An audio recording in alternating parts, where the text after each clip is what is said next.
Hi, it's Jodi. Welcome back to my kitchen. Today I'm going to make an easy chicken brine for you.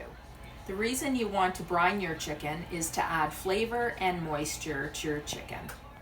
The recipe I follow when brining my chicken, you can either with chicken, I use it for pork or turkey as well.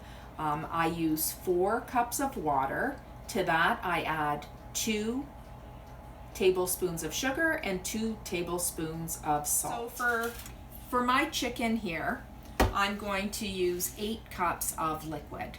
So I add 4 tablespoons of salt and 4 tablespoons of sugar. We just put that over a low heat and we stir until everything is dissolved in the water. Now our brine has cooled. Now we'll just pour it right over top of our chicken.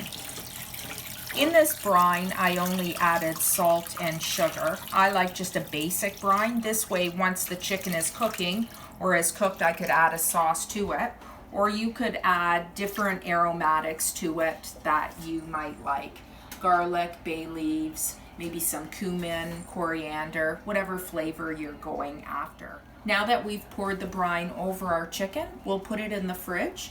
We want it to brine for at least 6 to 8 hours, or we could leave it overnight for 12 hours in the fridge.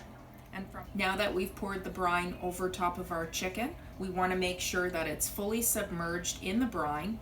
We put it in the fridge for 6 to 8 hours or up to 12 hours. From there, we take it out of the fridge. When you're ready to roast it or barbecue, we dry it all off and continue with cooking.